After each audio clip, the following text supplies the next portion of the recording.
Last video में मैंने आपको बताया था कि टेक्स्ट फंक्शन के साथ आप नंबर्स को किस तरह से फॉर्मेट कर सकते हैं। आज की इस वीडियो में मैं बताऊंगा कि टेक्स्ट फंक्शन के अलावा भी आप इनको फॉर्मेट कर सकते हैं फॉर्मेटिंग के टूल्स के जरिए।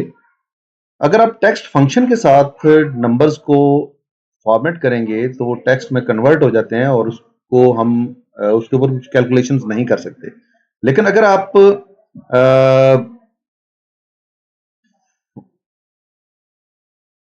फॉर्मेट करते हैं थ्रू दिस टूल तो आपके ये नंबर कैलकुलेटेबल रहते हैं। अब मैं आपको इसकी एग्जांपल्स दिखाता हूँ। फर्स्ट ऑफ ऑल हमारे पास ये 3 जगह पे डेट लिखी है और 3 जगह पे मैंने नंबर्स लिखे हुए हैं। इनको मैं फॉर्मेट करता हूँ। इसका तरीकाकार ये, अगर आप होम टैब पे देखें तो यहाँ पर नंबर्स के नाम से एक ग्रुप आ रहा है। इसके नीचे ये देखें, ये एक नंबर फॉर्मेट का ऑप्शन आ रहा है। इसके अलावा आप कंट्रोल 1 की प्रेस करेंगे तो भी ये फॉर्मेट आपके पास आ जाएगा। इसमें बहुत सारे फॉर्मेट हैं, कुछ प्री डिफाइंड है, आप उसमें से किसी कैटेगरी के हिसाब से चुन सकते हैं। लेकिन आप कस्टम में जाके भी अपनी मर्जी के फॉर्मेट भी ड्रॉ कर सकते हैं। जैसे मुझे फर्स्ट के ऊपर डे चाहिए, मैं 4 टाइम डी टाइप करूंगा तो ये डे आ जाएगा। लेकिन अगर आप फॉर्मूला बार में देखें तो इसकी जो एक्चुअल वैल्यू है वो चेंज नहीं हुई। इसी तरह से मैं दोबारा इसमें जाता हूं, यहां पर मुझे मंथ चाहिए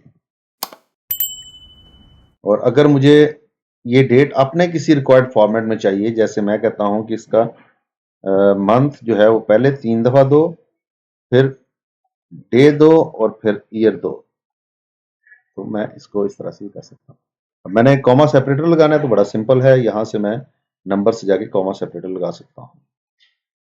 मेरे पास एक वैल्यू आ रही है, इसको मैं डुप्लीकेट करता हूँ इस वैल्यू को और मैं आपको दिखाता हूँ कि अगर मुझे यहाँ पर मिलियन या बिलियन में नंबर शो करने हैं तो मैं कैसे करूँ। कंट्रोल 1 करें, कस्टम में जाएं, टाइप में जो कुछ भी लिखा है आप इसको हटा दें, हैशटैग दें, एक कॉमा डालेंगे तो ये थाउजेंड्स में आ गया, दूसरा कॉमा डाला तो ये मिलियन में आ गया और तीसरा कॉमा डालेंगे तो ये बिलियंस में हो जाएगा। अच्छा, अगर आपको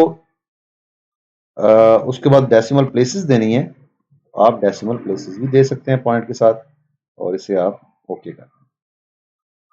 अब 1.23 बिलियन है, इसके साथ अगर आपने बी लिखना है तो आप वो भी लिख सकते हैं, जैसे मैं यहां पर बी लिखता हूं।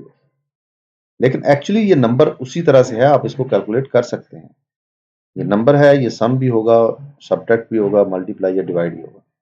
इसी तरह अगर आपने मिलियंस पे इसको कन्वर्ट करना है, कस्टम पे क्लिक करें और नंबर साइन कॉमा 2 दफा कॉमा दें और उसके बाद आप इसमें डेसिमल प्लेसेस ऐड कर दें और उसके बाद आप इसको MIL कर दें तो ये मिलियंस में कन्वर्ट हो गया।